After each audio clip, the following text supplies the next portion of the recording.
When you master your mindset, you become a master of your life and a conscious creator of your reality. Today we're going to be talking all about mindset mastery and how to effectively use the power of your mind to create the reality and the life that you desire and deserve. So the most common problems that my clients and the people in my community face is anxiety, inconsistency, procrastination, and self-sabotage. Let me write those down. That's probably really tiny. I hope you guys can see this. But anxiety, procrastination, inconsistency, and self-sabotage. These can all easily be explained when you understand the behind the scenes of what's going on in your mind and your subconscious mind when all of these things are occurring. So, with the mind, let me draw this. Think of the mind as an iceberg. So, 5% is the top of the iceberg, right? We all know that.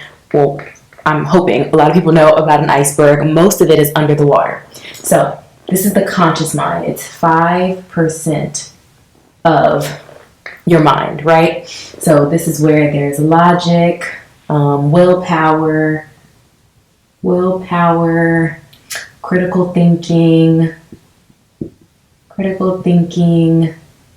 and the things that you're consciously focusing all of your mind on. So this is your conscious mind. This is the 5%. The 95% is your subconscious mind. Subconscious mind. So this is where mostly everything is housed. So your beliefs, your memories, your core wounds. You might also say traumas, beliefs, memories, core wounds, traumas. I'm trying to think what else. Your triggers. What else might be there? Beliefs, memories, core wounds, traumas, triggers. I can't think of it right now, but there's something else. So this is all in your subconscious mind. So when you are experiencing anxiety, what I noticed is it is where your thoughts are focused, right? So when you're trying to consciously create, when you are trying to manifest, all of these things happen, like conscious creation happens here, but this is where 95% of the results are coming from, is your subconscious mind. So when you understand how the subconscious mind works, you can start unconsciously creating the reality that you desire without much conscious, forceful effort, right? So you're constantly creating your reality through your subconscious mind. So when you think of your subconscious mind, think of putting on red tinted glasses. You think you're seeing things clearly, but everything is through the filter of your beliefs, your memories, your core wounds, your triggers, your identity and who you believe yourself to be. Everything that happened, your subconscious mind is formed. Let me write that down. Your subconscious mind is formed between the ages of 0 and 7. So everything that you're creating in your reality is a result of your subconscious mind and all the things that happened before the age of 7. So we think that we are making conscious decisions on things. We think that when we scroll on social media and we see something and we're triggered, we're like, those are our beliefs, those are our opinions. But truly, all of this is formed when you're a child. That is when your subconscious mind is formed. So we think that we're seeing things clearly. We think the choices that we make, the decisions that we make, the paths that we take are our own conscious decisions. And they're not. They're all formed with our subconscious mind.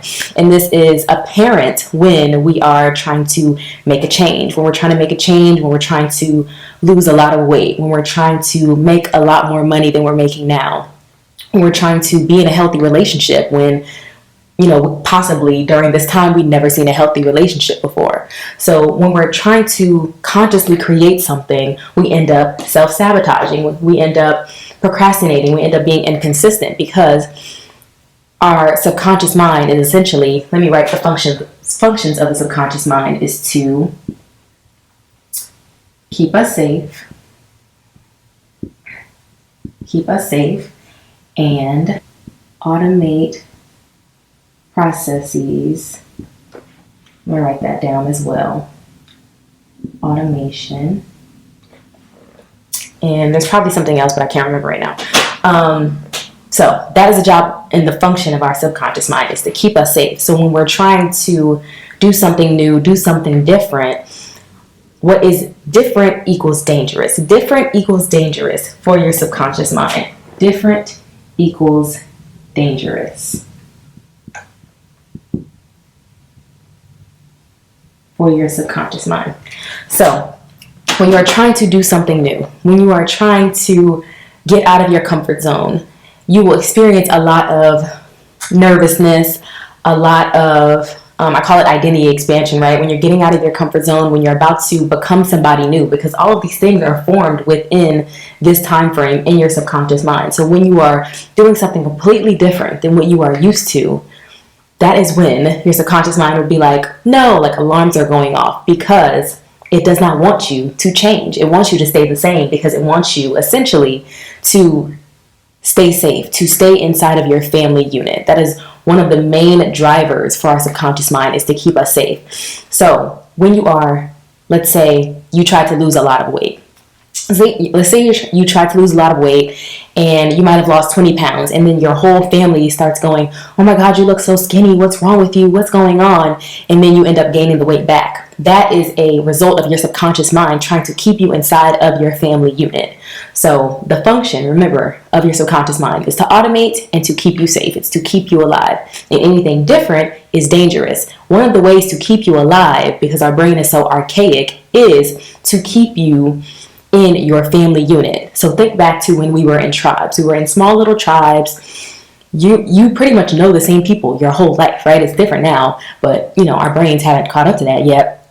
But we're pretty much used to being in small tribes, and you're with these people your whole life. So if someone in the tribe doesn't like you, then you're going to get kicked out, and then you're going to literally be thrown to the wolves, and you're going to be out of here. So our subconscious mind's job is to keep us alive, is to keep us safe, and also to automate. So when you're trying to do something different, when you're trying to use your conscious mind to make a conscious change, to become a conscious creator of your reality, it's going to take a lot of effort. Also, our brain only takes up, I think, 5% of our body's weight, but it uses up 30% of our body's energy.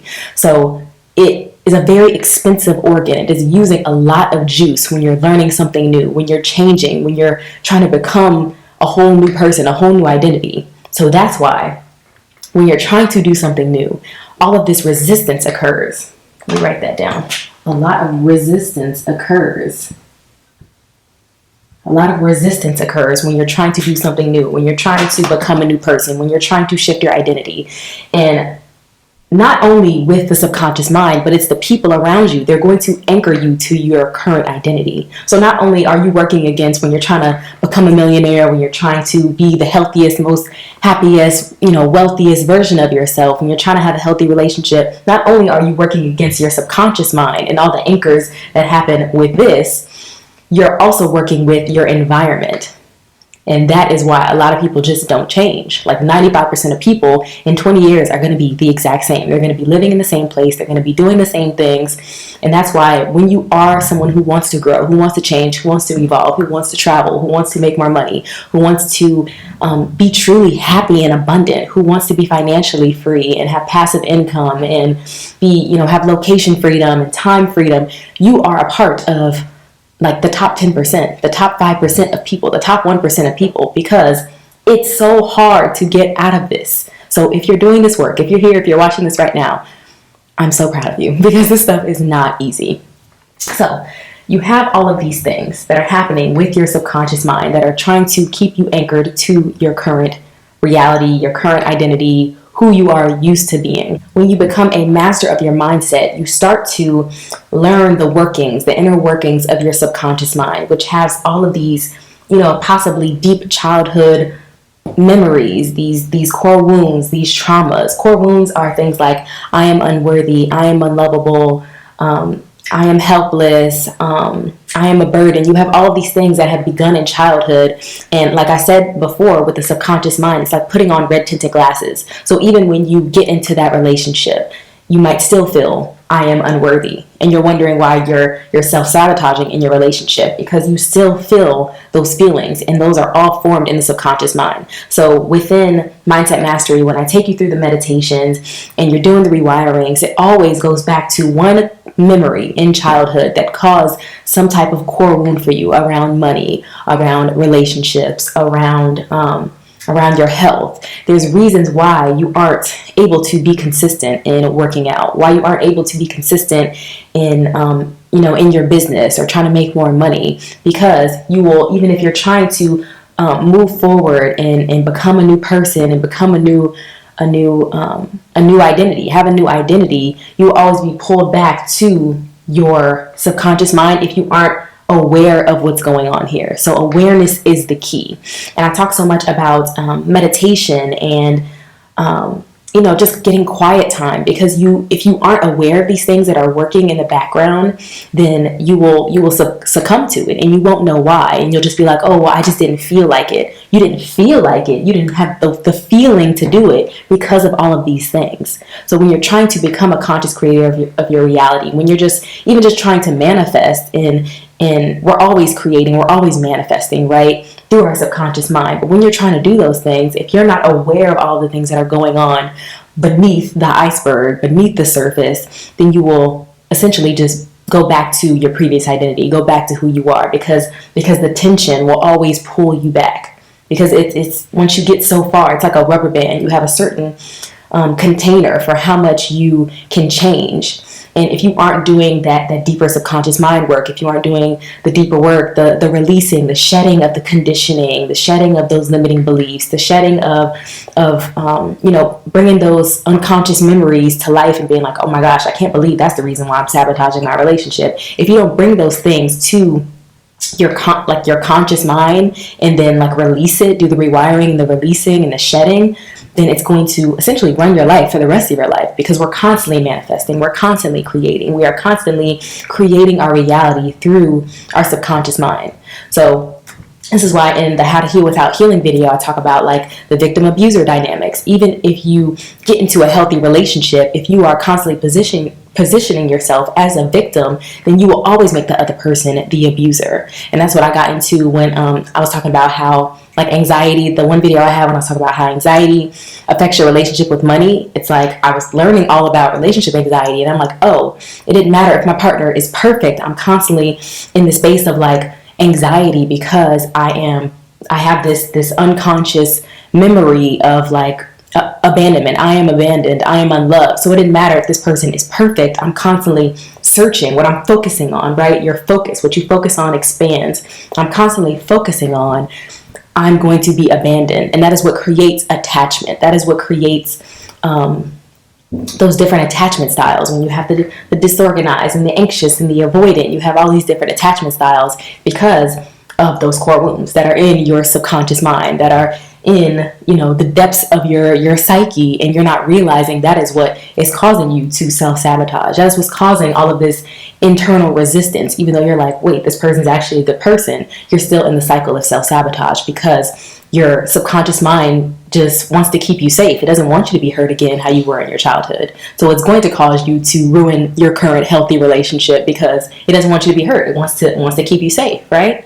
So you have to become conscious of these things, become cognizant, and also do the rewiring and the releasing, so it's not a constant factor in your life, and you can actually manifest and create and design your life intentionally without it just being oh, I didn't feel like it, but really this is a deep heart's desire. Desire is of the Father. It means of the Father. So God put it on your heart. If the desire is there, just do the work. Just do the work so you can have that desire, so you can see it come to fruition, because you don't want to live a life unfulfilled. And also a cool thing, when you do, the shedding and the releasing and the mindset work and all of these things, the embodiment, the identity work, all the things that I share and teach, there's a scientific phenomenon called epigenetics, and you can literally turn off and turn on certain genes, and you're not only affecting the generations after you, but you're affecting the people around you and the generations before you. So you're literally, by doing all of this deeper work, you are not just changing yourself, and I've noticed this in my own personal life. You're not just changing yourself, you're changing your mother, you're changing your sister, you're changing your future children, right? If you're a woman, all of your eggs are already, you were born with all of your eggs. So your children are inside of you, you're up leveling your genome, you're literally like creating a new legacy for the generations to come after you, because women, we are the keepers of relationships. So by you doing this deeper work, by you doing the releasing and the shedding and bringing all of your subconscious things to the surface and doing the releasing and all of these things, you're literally changing the trajectory of the generations after you to have healthier relationships, to have healthier bodies and change the way that they eat, to, make more money and be, a vessel for more abundance and for God to drop downloads into you and just send it out into the world. You're literally going to be like the changer of generations, past and forward. So it's such a powerful thing to do the mindset work, because it's like, it starts with the mind, but it goes so much deeper after that. But once you become aware of the subconscious stuff, it's like you can work on the embodiment. You can work on the embodiment work. You can work on the identity work. You can do all of those, the nervous system stuff. Like you can do all of those deeper levels of work. But when you start with the subconscious mind, it's like, okay, like I'm actually bringing this stuff up and I'm shedding all of those layers, because we come into the world as already expansive beings, right? So it's like once you do that shedding work, it's like, oh, I'm remembering who I am. I'm more connected to God. I'm not constantly.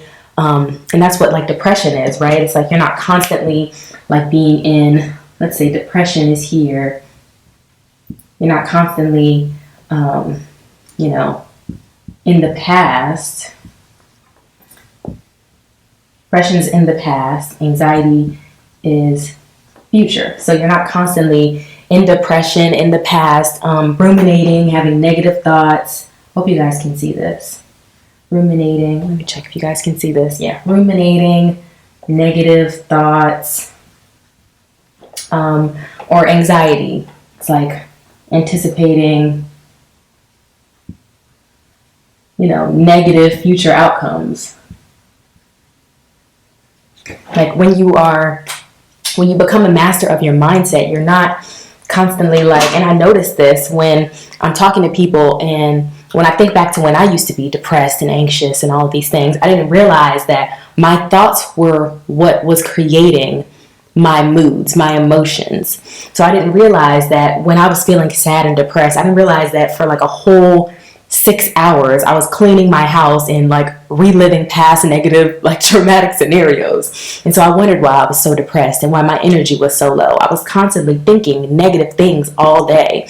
Or when I'm feeling anxious, it's like when you have all of these things that you haven't addressed, you use these things and you're constantly creating your reality, right? So these things are a determiner of your future outcomes. And so of course you're going to have anxiety, because you're like, well, my life is terrible. I've gone through all this. These people are doing this. You're arguing with people in your head. And then in the future, you're like, oh my God, of course I'm going to argue with my partner today. Of course, like you're not consciously doing this, right? This is all subconscious. But it's like, of course I'm going to go through all this with my partner. And of course they're going to hurt me. Of course they're going to cheat on me. Of course they're going to leave me just like my dad did. Of course, I'm going to fall out with my friends, because I've always fallen out with my friends. All of these things are constantly creating your reality, and it's and your mood and your internal state. And so it's like, if you don't do this mindset work, you will constantly be perpetuating all of these past things and rethinking negative things in your head all the time. And then being like, well, people always hurt me and they always abandon me and they're always treating me this way. And that's the thing that, depression will do to you. It will make you do, what do they call it? It's called infinitives. I forgot the word for it. Absolutes. Yeah, it will make you think in absolutes. So this happened to me. I am always unlovable. I am always abandoned. I am always lonely. I am always helpless. So you have all of these core wounds that are coming up, and that informs and creates your reality. So you're projecting negative things into your reality, onto your future. You don't realize that you're creating it through your subconscious mind, but you are. You're always creating it. So that's where the anxiety comes from. That is why you are feeling that I don't know where everyone else feels anxiety, but I feel it right here. So you're feeling this all the time, and you wonder why you're having panic attacks, and why you're going through all of these things, and you wonder why you're so sad and you can't get out of bed. It's like you have all of these undressed things, all of these. They say 80% of families are dysfunctional. So all of these, most people are going through this. Most people have experienced some level of depression or disappointment, or just long-term sadness, not being able to get out of bed, not being able to, just keep a high vibrational state for long periods of time because of all of these things that are going unaddressed for most people. So yeah, just think about these things when you are thinking about, like, when you're wondering, okay, why is this not happening? Like, just go back to, and I feel like some people think that they are when they're in therapy, but the thing in therapy, and this, I talk about this in the How to Heal Without Healing video, it perpetuates this victim abuser dynamic, right? So it's like, it doesn't matter if, it doesn't matter if that person was a decent person. Either way, you're going to constantly put yourself in the victim role and someone else in the abuser role. And that's why I don't like I call it it's like victim abuser dynamic. Can you guys even see? Let me see. Maybe. Okay, you can. So, victim abuser dynamic. I talk about how to shift from healing to creating. So it'll be healing. Sorry, I'm teaching so many things in this thing. But I have so much in my mind that I'm like, I need to share it because this is all relevant to like the mindset stuff and the deeper work stuff. So healing, you'll be in victim abuser dynamics. You will have a lot of attachment issues. Can you see that low? Okay, yeah, you can. So you'll have a lot of attachment. You'll be focused a lot on lack. You will feel very lonely. And that's a result of you essentially being disconnected from source. So when you go up the scales of consciousness, and I talked about that in my Change Your Consciousness, Change Your Life video. When you go up the scales of consciousness, you're getting closer to source. You're getting closer to God. So that is when you will start to feel more oneness, more connection. You'll also be in a space of detachment when you are not in the healing paradigm, when you're in therapy for years and you're talking about the same things, and it's essentially another way for you to ruminate.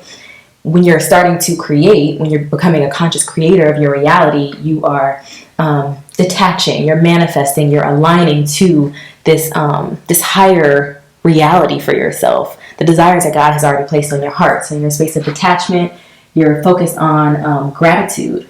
So instead of focusing on the negative things all the time and your past traumas and stuff, you address them, you rewire them quickly. I have that in the membership, the 5-step quantum rewiring process. You bring these things up to the surface.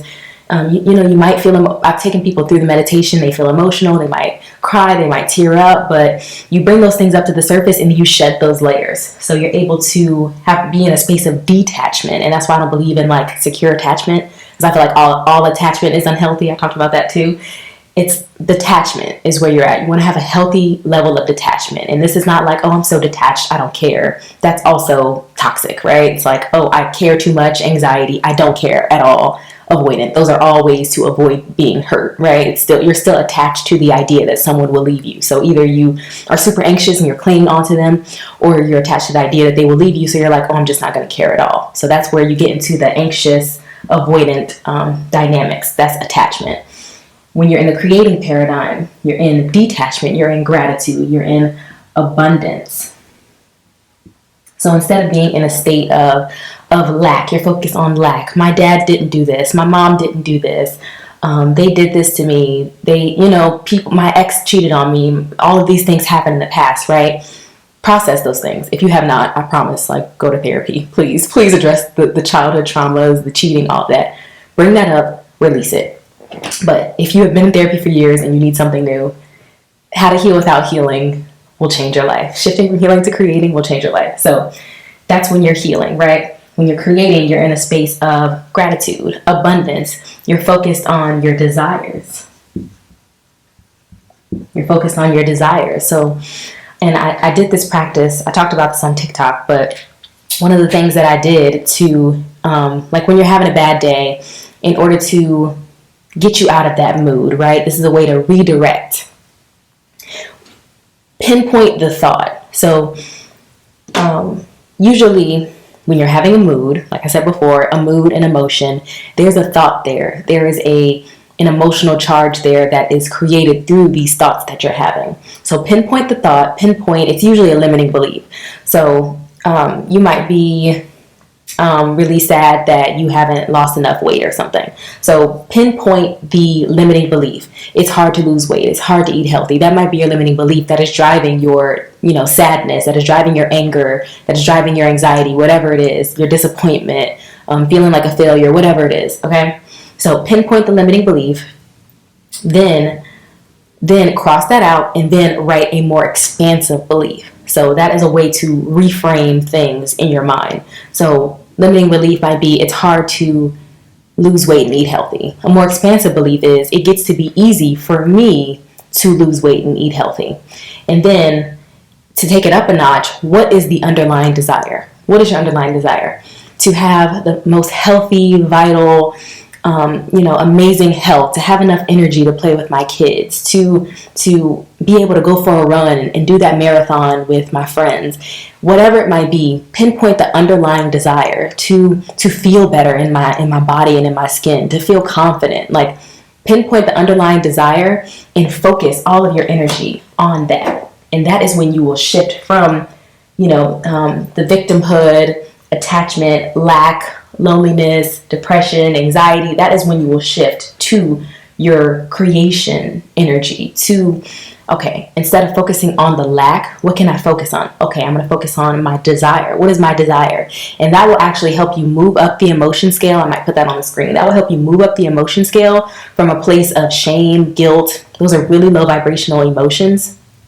And you cannot motivate anyone out of shame and guilt and or fear or anything like that. That might work for a short amount of time, but it's not sustainable long term. So in order to move up the emotion scale out of shame, guilt, anger, resentment, fear, all of those low vibrational emotions, in order to move up through the emotion scale and get to a very high space of like, you move up, you might go to like forgiveness, acceptance, and then you might go to like, happiness or contentment. And then you might go to like oneness, peace, enlightenment. Like, once you go up that emotion scale through the shedding and the releasing and the mindset work and all these things, once you go up the emotion scale, you're able to manifest very quickly and also sustain a high vibrational emotional state for longer periods of time. And they're talking a lot right now. I'm on TikTok and I see a few videos. I'm not on there often, I post often, but I'm not on there often because, social media is like crap for your brain. But they've been talking a lot about the hedonic treadmill. And it's like, it doesn't matter if like something really bad happened or something really good happened, you will always return to your baseline state of happiness. So the way to have like an actual raised baseline state of happiness is through doing this work. It's through doing the shedding, the releasing, the deconditioning, the unlearning, the shedding the layers, right? Of shedding the core wounds, all of these things that have been placed on your already expansive being, and allowing yourself to fully shine and be who you actually truly are and speak your truth and be okay with who God created you to be. That is the key to actually being at a higher vibrational state consistently and constantly, and also being able to, and like manifesting is not just to get stuff, but it's like just to manifest like a happier life, because it doesn't matter what is external around you. It doesn't matter what is happening. It doesn't matter if your whole family's arguing around you. I've experienced this recently. It's like, it doesn't matter if everything is falling apart around you, you're still here. Like, that is, some people are like when they're on their spiritual journey and they're just like, oh, I just need to cut everybody off. Like, everyone's so low vibrational. And that is one of the, like, that's important. That's important. Don't isolate yourself, but like, remove the people who are anchoring you to your old identity and who are causing a lot of drama in things in your life. Definitely get rid of those people. But when you're in that space of like, oh, I just can't be around anyone, they're just so low vibrational, like, no, like, you have not actually up-leveled to like that state of super consciousness where it's like, it doesn't matter what's going on around me. If someone's trying to trigger me, like, that's when you know that you're truly mastered in something, like literally a mastery like a master of your mindset is when people can be triggering you and poking at you, and the world can be falling around you, and everyone can be stressing you out, and you're able to sustain that peace, that inner peace, and you're able to not be triggered when your partner says something or your parent says something. That is when you know that you are mastered in something, that it is truly embodied, that it is truly integrated into your being, into your subconscious mind, that you actually release those core wounds of I am unlovable and I am abandoned. Like, that's when you know, when you're not able to be triggered all the time, that's when you know that you have truly become a master of your emotions and a master of your mindset. And that is the beauty of doing all of this work, because it's like it doesn't matter if you have $1 million or $0. Your state of happiness will be here. It doesn't matter if the money goes up or the money goes down. It doesn't matter if the business is booming or the business isn't. It doesn't matter if you have 100 clients or 0 clients. Like, it doesn't matter. You will always be at a space of peace, detachment, gratitude, love. And the crazy part is, you don't even care about those things because you're like, I have so much internal peace, it doesn't matter. But you're going to get those things anyway, because it's like, of course God is going to bring it to you, because you're close to him, you're hearing him clearly, you're able to take that inspired action and have those intuitive nudges and be able to, whether the inspired action is passive or active. It's like, maybe the inspired action is to go take a vacation or rest or go to sleep because you need it, or drink some water, or do some self-care, or go get that massage that you've been needing, or go get the mani-pedi, or do some skincare, or go get a facial. Like, maybe that's the inspired action. Or maybe the inspired action is for you to finally start that business, or for you to hire that mentor, or for you to start teaching and sharing what you know. That teaching is the highest level of learning. Like, start teaching and sharing what you already know. Put yourself out there, start that TikTok page, or start that YouTube channel, or go for a run, or start budgeting, or get more organized and start making lists, or fix the website for your business, or whatever it might be. So when you're able to move up that emotional scale, be like closer to God, be in a higher consciousness so you can hear God clearly, because you're tapping back into yourself. You're not consuming so much. You're not in information overload. You're not overthinking all the time. That is when you will be able to manifest unconsciously, and you will be mastered, and you will be able to bring the things that you desire into your life, because you're focused on your desires. You're happy with or without them. You're in a space of detachment. You're at peace. Like, that is when you will truly be able to say, like, I am a conscious creator of my reality. So that is a beautiful thing, and I want that for all of my super conscious sisters. So thank you so much for being here. Thank you so much for your time. I hope this training was coherent, because it's my first time using my handy dandy whiteboard. If you have any questions, leave them down in the comments below. You can join Mindset Mastery in the link below in my Stand store, or I'll probably just drop the link. It's Super Conscious Sisters Circle. So I'll drop that below if you want to join the membership. And I love you guys, and I will see you in the next one. Bye.